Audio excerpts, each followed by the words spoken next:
greatest persons in our Caribbean region. Uh, I feel lucky that I had the honor and the privilege to have known her and to appreciate her thinking and her principles and to benefit from her advice and generosity. She was a revolutionary woman. She was, in my view, a Che Guevara before Che Guevara.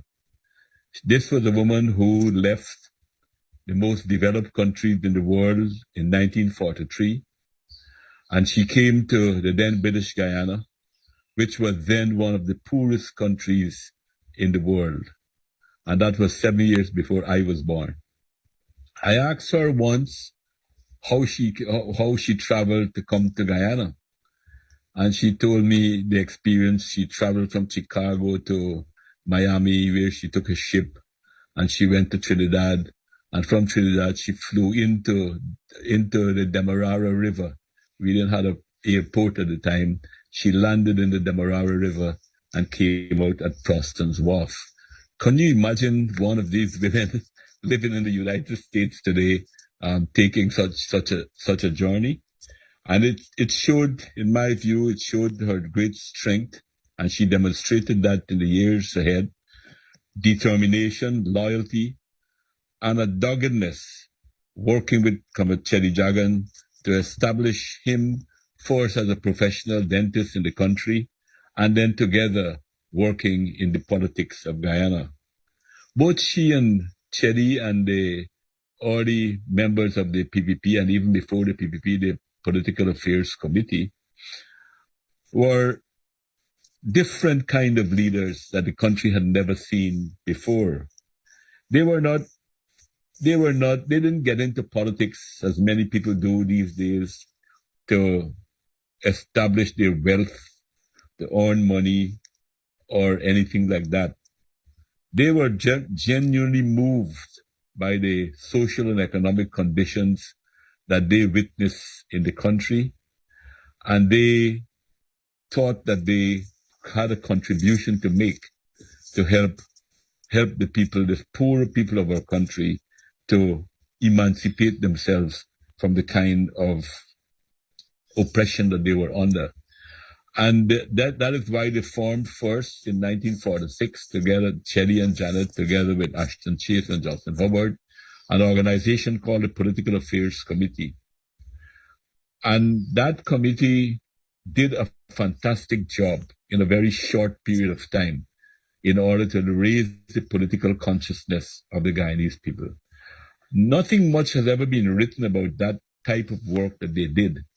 But when you recall that at that time, when they started their political life, the people in the country were all singing "Rule, Britannia, Rule," and "God Save the King and the Queen," and we were all taught, the whole education system were all geared to create people to feel loyalty to the British throne and to see the colonialists as superior to our own people.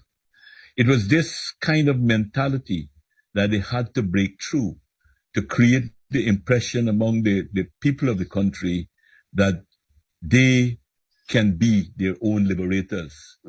And that, I believe, has not been given enough credit for the work of Chetty and Janet Jagan, and also the early PPP PAC leaders, because by 1948, the workers, after the strike and more, when they were striking first of all for economic demands, changing of to improve their lot economically, but that moved into a fight for industrial democracy. And then eventually, after the shooting of the workers at Enmore, it evolved into the call for political independence. Janet, I think, was a reluctant party. She was a woman who wanted to do all the work, mostly behind the scenes. She didn't crave the publicity. But because she developed a strong loyalty, and because of her work that she did, that she was generally pushed into the limelight. And Cherry described that in his book, The Western Trial, when in 1947, she also contested the elections of 1947 in the Georgetown area, and she barely lost the elections um, because they started to use a lot of anti-communism and anti-religious things against the PPP. But that showed how tremendously popular she had become in a very short period of time. And she was one of the leaders of the PPP who were early, had a very early attack. She was probably the first to be demonized because Cherry was, I mean, those of you who know him and who had any time to appreciate meeting him and so forth, it was hard to dislike Cherry. He was such a personality that even his enemies, who would have liked to have gotten rid of him, meeting him, found it difficult not to like him.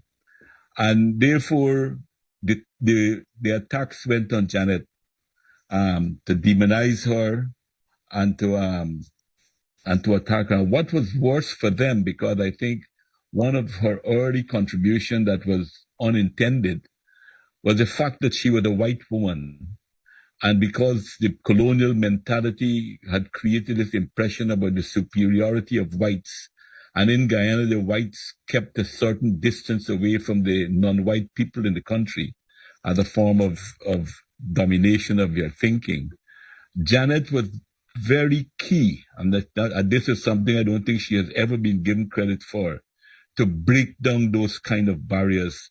And she was very important to ensure that those mentality were disappeared by her interaction, by her meeting with people, by going to their homes, by identifying with the ordinary working people of Guyana. I think that was, apart from the political propaganda work that was done, I think that was a very important contribution in as Bob Marley saying, liberating ourselves from mental slavery in many ways, and getting away from the certain kind of ideological domination that the people were living under.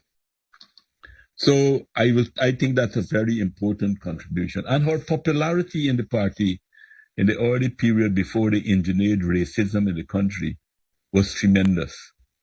When the PPP was formed in 1950, the first elections that it contested were the elections for the town council of Georgetown in the end of 1950.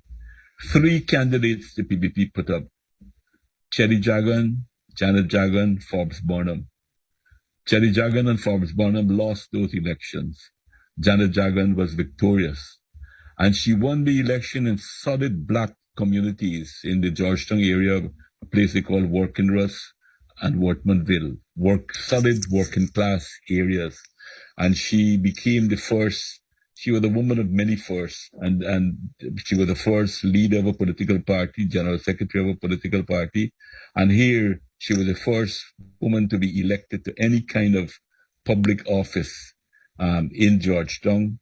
And she was the first person from the PPP that was, after the PPP was formed, because you recall Cherry was elected to the National Assembly before the PPP was formed in 1947. But after the PPP was formed, she was the first leader to be elected into any kind of a public office. And that testifies to how quickly the people in our country got attached to her and actually loved her. And it was because of her representation and the defense of working people's rights. The fact that she took up causes that were not very popular for domestic servants, for bakers, and people, security workers, and so forth, led delegation, joined into trade unions. She was with Nathaniel Critchlow and Ashton Chase in the first union in Guyana. She helped form a union that still exists, the CCWU. She was one of the founders with Justin Hubbard of that union, and she worked in many other trade unions and social activity. In 1946 too, she, along with another woman by the name of Winifred Gaskin and Frances Stafford, created the Women's Progressive Economic and Political Organization, an organization designed to help to lift the consciousness of women and get more women participation into public life. In 1953, she made a remarkable speech at the PVP Congress of 1953, just before the elections. And that was just before the elections that we were going up to. And her words proved to be so, like a prophecy. She said that whatever happens in the elections ahead of us, it will change Guyana forever. And it did. It did, sometimes for the better, but not all the time for the better. But she played a key role in that election. She struggled. She won her seat. She won the seat in the Essequibo Pomeroon area of our country. She became a member of the Legislative Assembly from that area and became one of the first women. Three women actually entered the National Assembly at that time, herself, Forbes Burnham's sister, Jessie Burnham, and another woman by the name of Jane Phillips Gay. The three J's, they called them at that time. And she became the first minister she became the first deputy speaker of the Legislative Council at that time. And that was a kind of a compromise, because in that election, she was supposed to become a minister, being a leader of the party and the contribution that she made. But the inner party struggle had started at that time, and that was a compromise for her. And then in the difficult period of the time when the party was split, Janet Jagan played a tremendous role in keeping the party united. You remember a large part of the party's leadership was jailed, including her husband, Chetty, and she held the party together in that different period. And eventually she herself was jailed on a trumped-up charge and went into prison. But the way she conducted herself was very exemplary, and I think had a very important psychological impact to keep our people motivated and to struggle.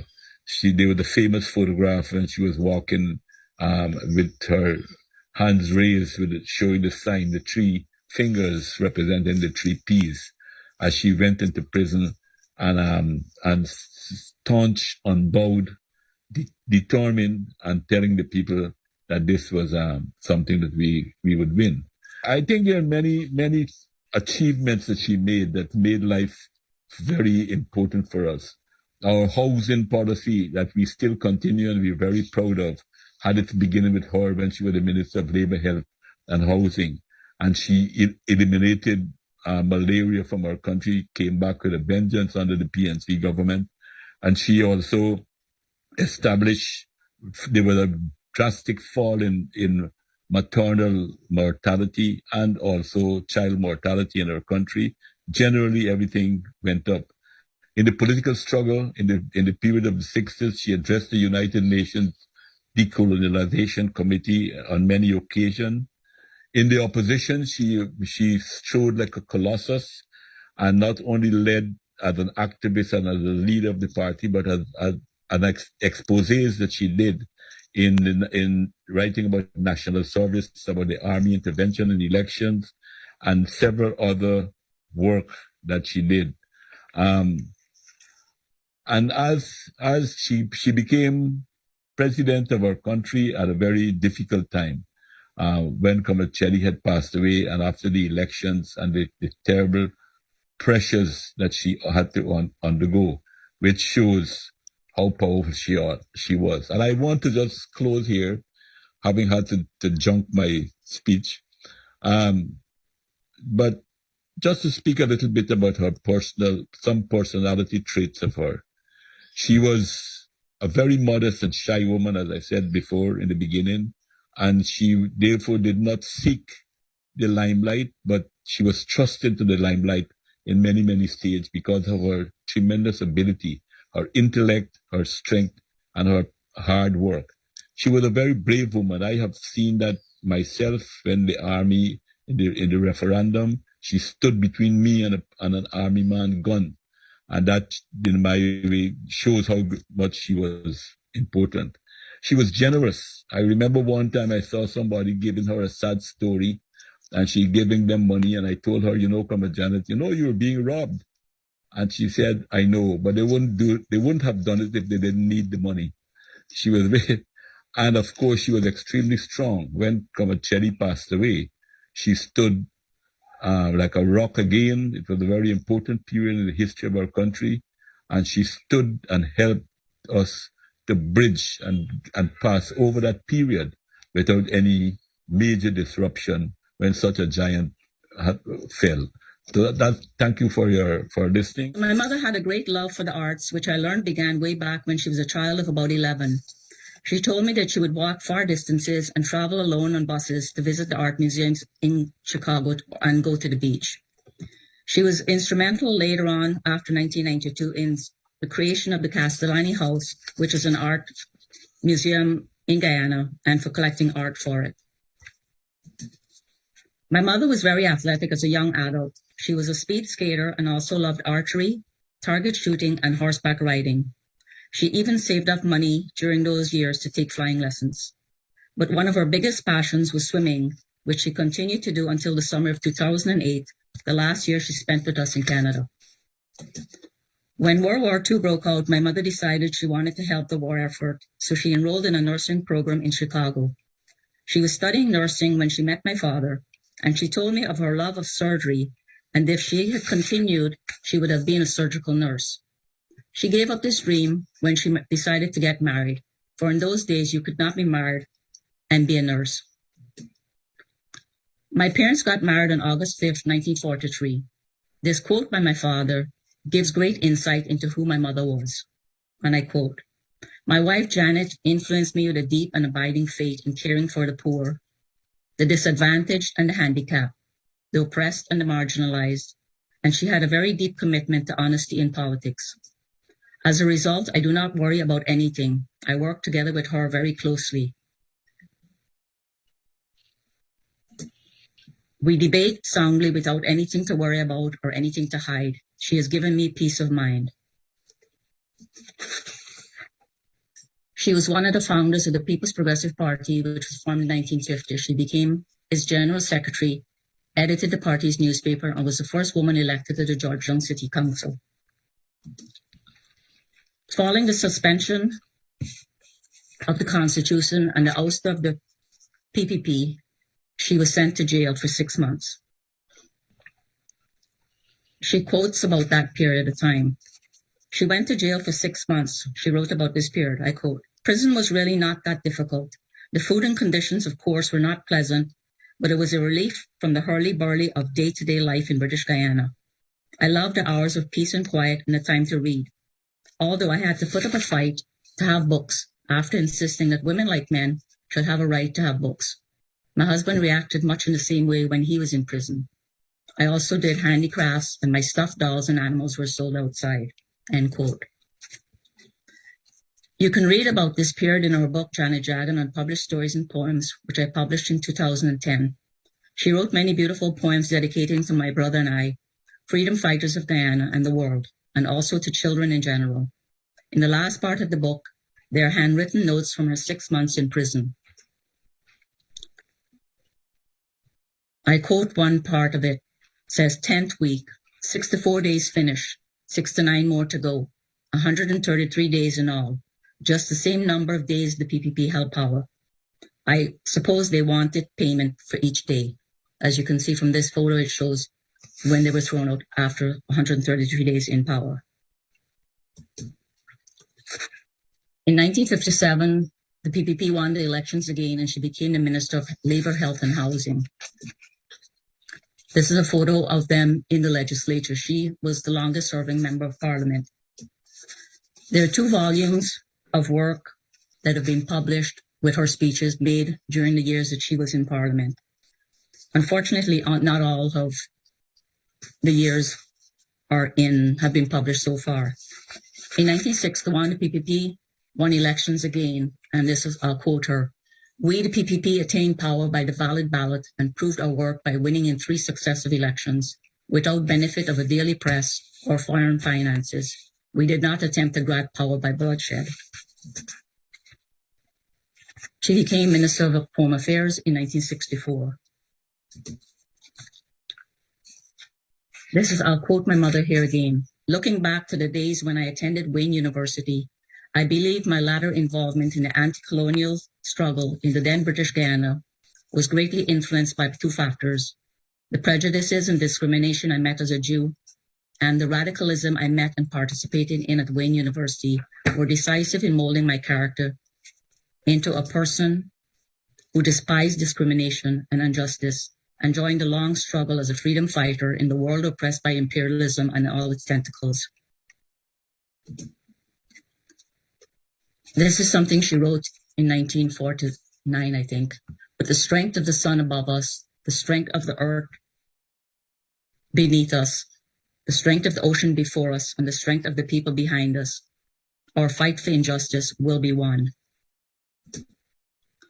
Along with writing and her poetry, my mother also had many artistic talents and loved making things with her hands. She used to make small art sculptures using driftwood and shells she picked up on the beach at Beehive.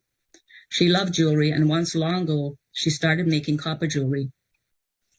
And that is how I became involved in making gold jewelry. She loved animals, and we always had a pet dog and monkey as long as I can ever remember. Our family home in the picture above was designed by my father and built during 1966. This was our first owned home, as up to that time we had lived in rented houses since my parents returned to Guyana in 1943. Sundays, the only day off, if they did not have meetings in the countryside, was spent at this house. The mornings would begin with my father in the yard and my mother cleaning the house. For lunch, Sunday meals of roast chicken, baked potatoes, stuffing, and lots of fruit. After lunch, they would both have a nap, then they would sit together on the veranda or go to the seawall for a walk. Later in the evening, Mom would sit and read a book. Dad would end up at his desk. This was their life together, a loving couple who together made so many positive changes to the lives of so many in Guyana. My mother always took care of all the finances, the general running of the house, so my father never had to bother with such things. She remembered everyone's birthday or anniversary, sent out cards and gifts. My parents complimented each other, and even though their opinions may have differed somewhat, they had a common cause and commitment. I never heard my parents argue about personal things, only about politics. This is my mother at Kaieteur Falls in the 1940s when she went overland to Kaieteur, and then in her latter years. My mother was a very private and humble person. She did not demand or expect anything for herself or for her family from anyone. She did not care about possessions and has always been willing to go out of her way to help others. She and my father had the highest moral and ethic values I've ever seen in anyone. My mother was a very kind, loving, and generous mother, who, even though she had had a very busy political life while I was still very young, managed to spend her spare time with my brother Joey and I. She took us to the Georgetown Zoo and Botanical Gardens, which always held a very dear place in her heart. She also really loved taking us to the seawall. Later in life, she also enjoyed taking all the 5 grandchildren to these places. My parents would take them to the seawall and for long walks on the beach. She loved reading books to them. She wrote stories for her 5 grandchildren as birthday gifts for each of them. Set in Guyana, these stories of brave, ingenious, kindly, and sometimes playful animals and children use humor, mystery, and excitement to provide a strong framework of positive human values. She wanted to introduce the 5 grandchildren to the flora and fauna and animals of Guyana.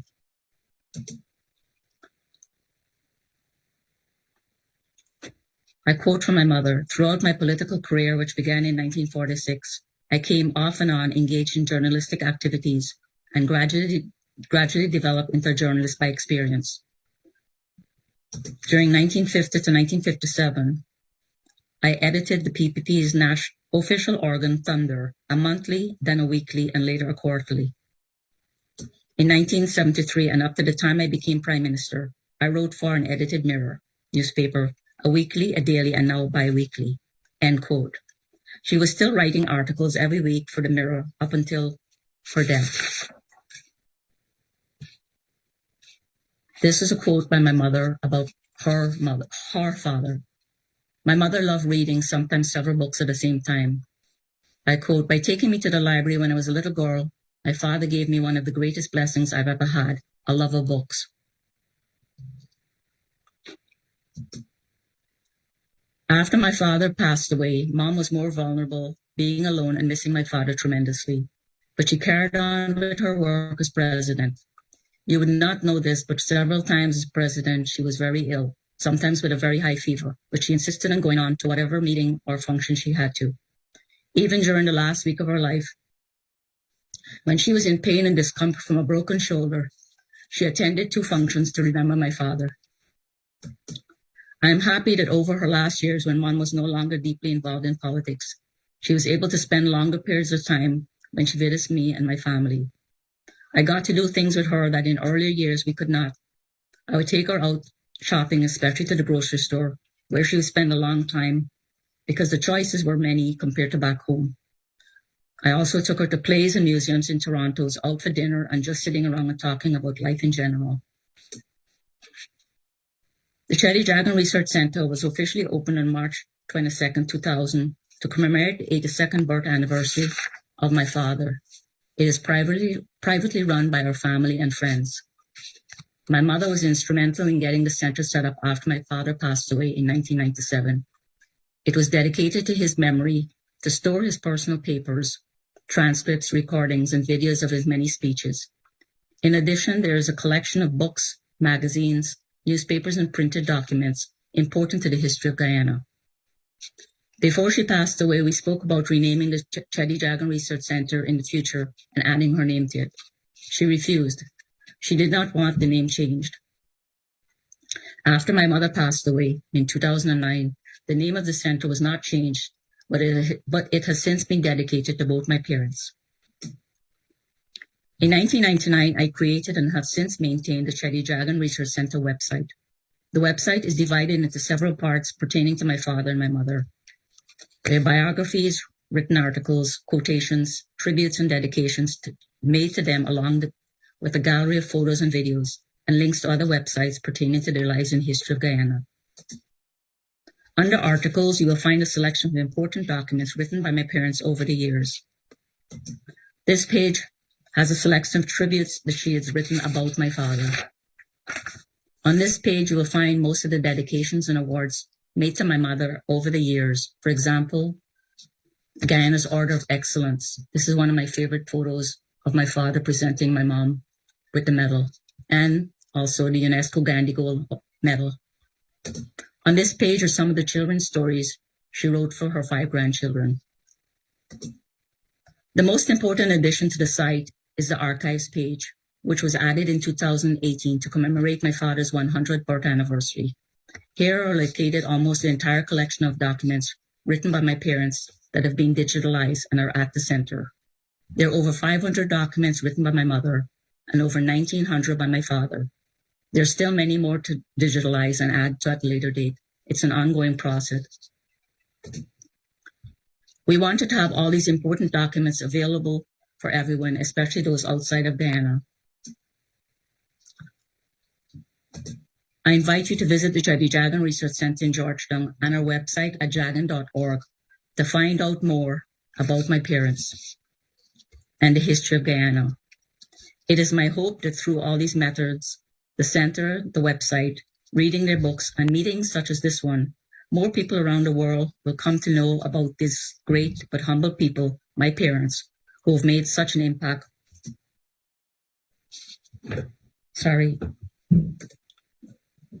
On so many lives.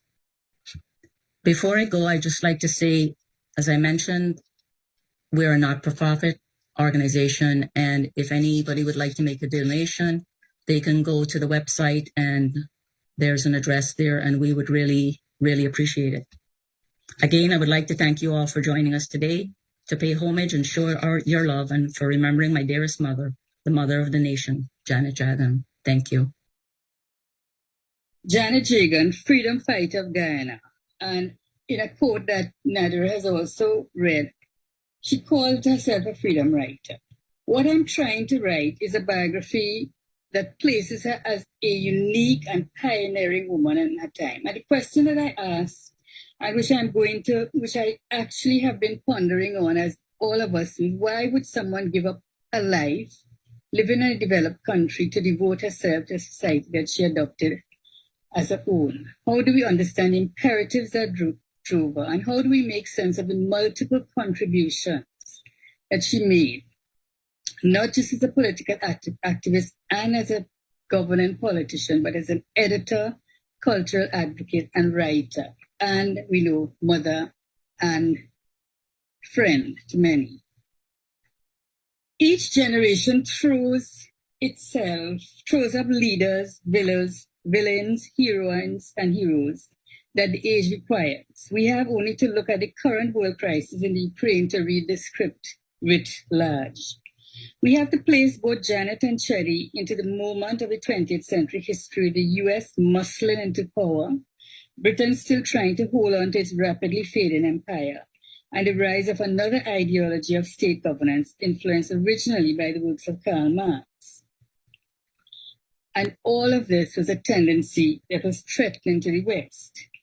Now, the romantic script of Janet's story is, of course, that she and Chetty met and fell in love, and Janet followed Chetty to his home country, and there found her political voice.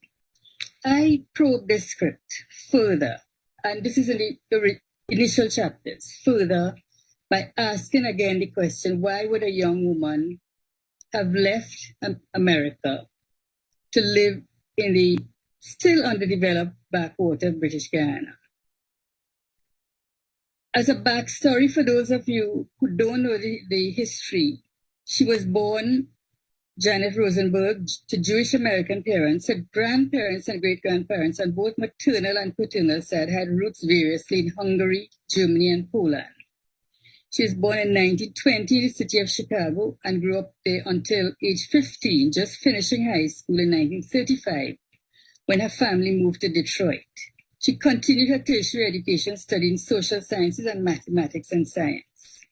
With a World War brewing, she and many other young Americans at the time became radicalized. And as we heard already, she attended Wayne University, known for its radicalism. She says it was a boiling cauldron of ideas, and we talked in locker sites before and after classes. In the hopes of serving in World War, Janet, we heard that she dropped out of university and attempted to become a nurse in order to join the war effort. But to understand Janet's commitment and to understand the person Janet, I want to take us back to the young Janet. This is Janet at age 14.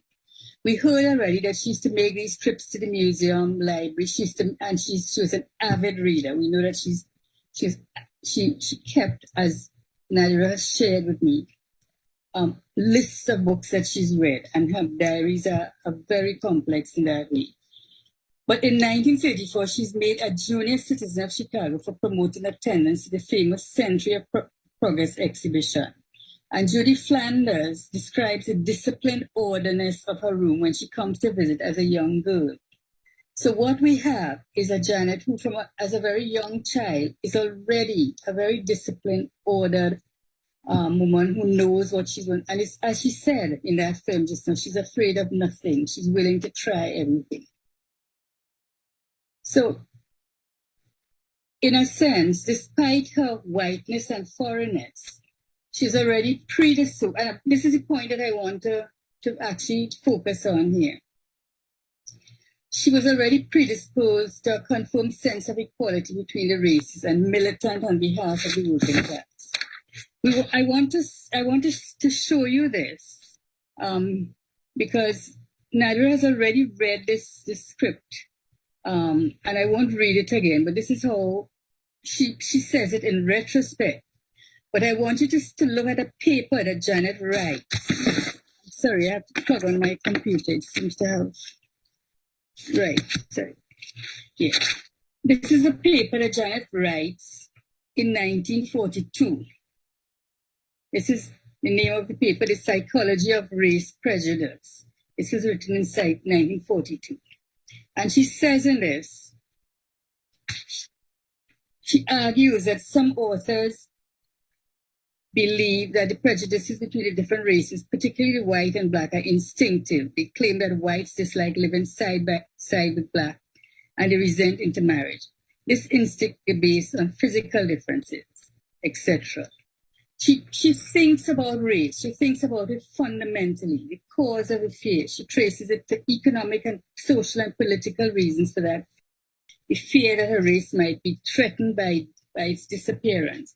And she fundamentally begins to understand the impact on black racism. And I do want to bring this back to something that Percy Hinson says. By the time Janet meets Chetty, she's already a profound doer and thinker. She's not a tabula rasa. She already has this predisposition to be someone who wants to get things done. She's disciplined, she's ordered, and she had made informed choices about her life. In Percy Hinson's analysis here, which I found very useful, and I won't read the whole thing because you can read it. She met Chetty while she was enrolled as a student, etc. But what I liked was his last bit, and I think we have to take this very carefully about why Janet would leave and why she would make that decision in the first place to me. Clearly, she was aware that the promise of America was not available to her, something that she was unwilling to accept. A Jewishness, she believed, came with the perpetual condition of being the underdog, rather than accept the limitations of American society. She chose to leave and to create the conditions of her own dignity and the dignity of humanity elsewhere. And somehow it seems to me that when we start to think about Janet's life, it is a decision that she has taken about not suffering what she knew she would have to in the United States, and moving on. And in doing so, she would meet Chetty, and both of them had a similar integrity of purpose. Both of them had a similar politics about wanting change, and both of them were committed to that change, but committed in some of the finest ways. And for me, from my understanding of politics so far, it was one of the most unique coupling of two people in the history of a society who have become leaders. They were, while they were rooted, while they were informed by the politics, the Cold War and so on, their struggle was actually rooted in Guyanese reality and against an anti-colonial struggle. How they chose to do that becomes part of this book. I want to establish that Janet became one of the very rare leaders, and perhaps they both of them posed because they were what they were, and Nader has pointed to that as well. They were a check and balance on each other. That partnership allowed them to become what they were. But it was based on thoroughly hard work, discipline. They worked all their lives, and Janet was extremely hard worker. Now, I'm ending now. I haven't dealt with the multifaceted nature of her contributions as editor, writer, activist on behalf of women, her role as a cultural activist and advocate. All of these are developed in the various chapters. But I do think that Janet, I want to end on the note that she has, in writing this biography, I have become more and more impressed and more convinced. You write biographies and you come across things that make you pause, and you have to write against the grain, or you have to argue against the grain. So far, my sense of Janet is that this is a very consistent biography, a woman who had the consistency of her integrity throughout her lifetime. And did what she, and I think she, in doing so, she creates the conditions of her own dignity and the dignity of humanity elsewhere, but also especially in Guyana. I think her legacy and that legacy that she leaves as a woman, but also as a white woman, will be something that will remain for a very long time in the history of the Caribbean. And it's something that I'm proud and very honored to be writing. As I said, I'm not going to details. I have other insights, but I'm prepared to answer questions. But thank you for listening. When my sisters and I were small, my mother loved to tell us stories about the characters in her family. The best one by far was about her cousin Janet, who in 1943 left Chicago for the South American colony of British Guyana. In the fall of 1997, Janet called to say that she was going to run for president of Guyana.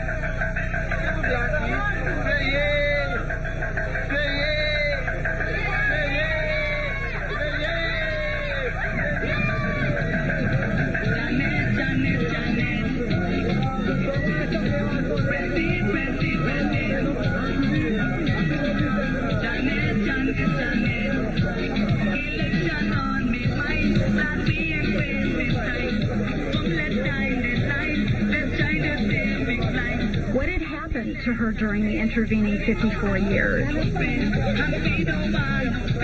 I wondered if the Guyanese people would really elect a 77-year-old American-born Jewish woman for president.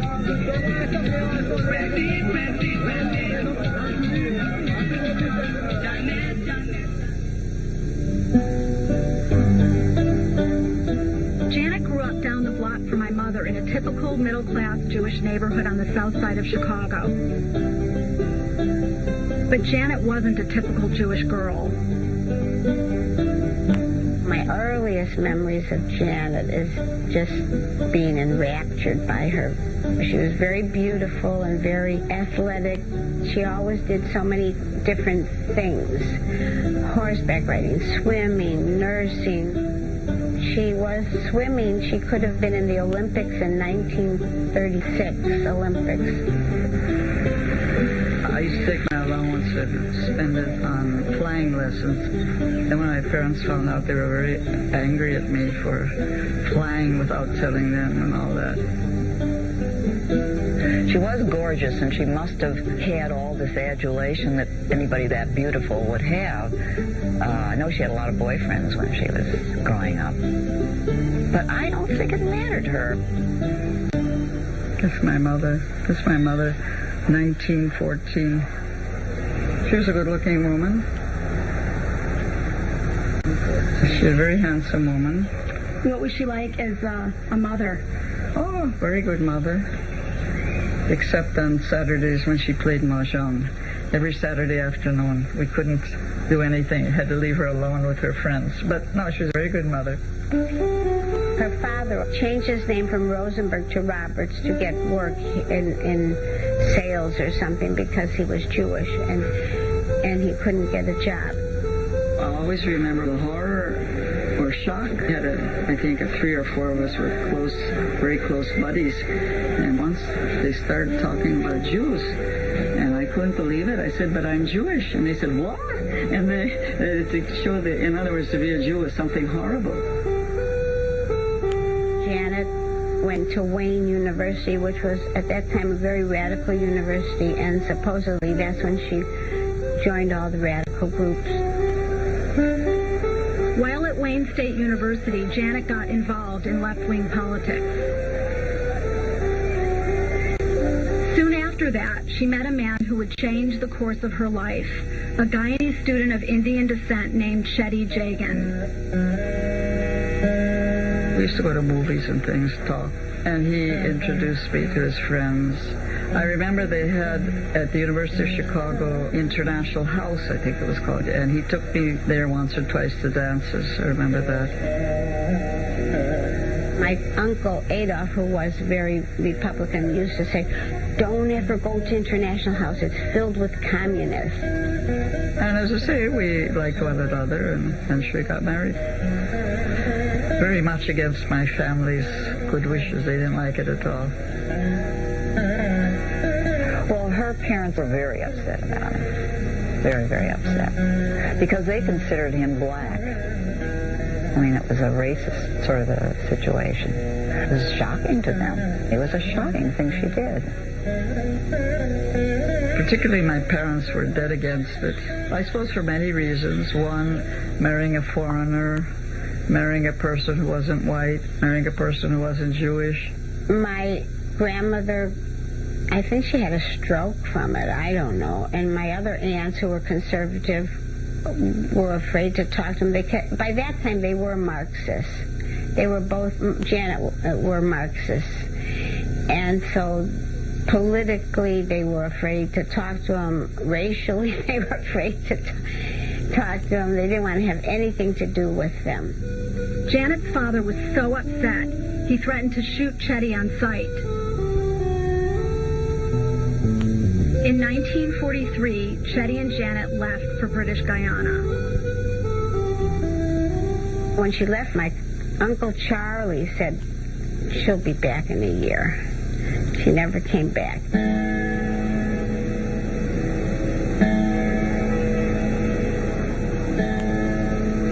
Imagine I landed in the river, the Demerara River, on a Pan American seaplane, which no longer exists. And I often wonder how the seaplane landed. The water's quite rough there. Anyhow, that's how I came here. Were you scared? Pardon? Were you scared in the seaplane? No. Nothing much frightens me. When Janet arrived, British Guyana was the only English colony in South America. The British colonial government controlled all aspects of Guyanese life.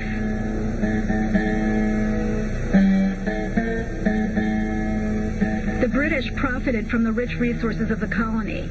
They imported people from all over the world to work for them. Mainly, they brought slaves from Africa and indentured servants from India.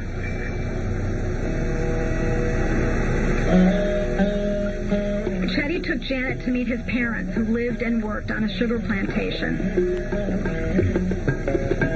In the sugar estates, women are isolated from men. So when I went there in their little house, the women were sitting in the kitchen and the men were in the living room talking, and they didn't know what to do with me. Eventually they put me with the men.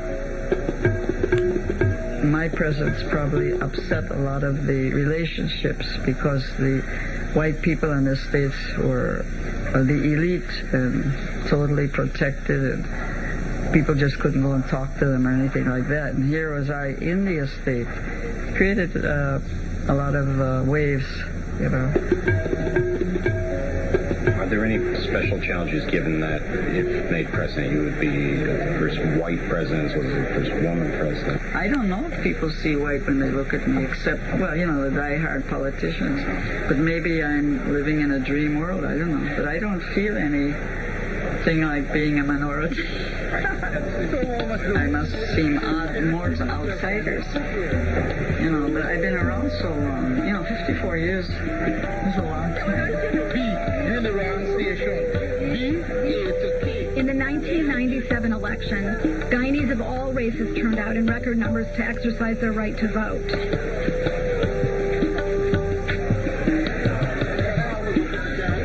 Tonight's going to be the big one. Yeah. We'll find out. Yeah. Try not to be around too late out. Yeah. Go to vote. It's such important. Well, you see, I've been involved in the, one might say, the beginning of politics in this country. Actually, when we came here, there were no political parties. Most of the struggles of people at that period were through the trade union movement. We were trying to organize domestic workers at that time. Workers used to invite us to their sugar estates to discuss their problems and get advice. I think Chetty was the first man from a sugar estate to become educated. And so they used to invite him all over because they were proud of him and they also wanted to guide him. When Comrade Janet came to Guyana, the servants then that was employed by the big shots was being paid 40 cents per week. And she said no, she made a protest. And she said they must be paid $1. Within that same week, everybody was fired. And they came to Janet, and Janet said, no, you hold it. They can't do the work themselves. They will send for you. And within 2 weeks, everybody had their job at $1. He arrived here in Guyana when it was not what it is today. We didn't have good roads. It was mud dams. And Janet, she plugged in that mud coming from a developed country. She could have said then, look, Chetty, I want to go back to America. She didn't. Janet's political activities brought her to the attention of colonizers and colonized alike. A Time magazine reporter wrote, "Today, 6 years after her arrival, everybody is either for or against Janet. There is no middle ground." Could you describe from where this, obviously it's an adopted home country, and this passion and commitment that you have to its people, where the seed for that came from? Is it shortly after? You don't know? Any? I don't know. Some of my strong feelings for those who are living a hard life probably came from my own experience as a Jew in the United States. And so maybe that feeling of the underdog, maybe the core came from that, I'm not sure.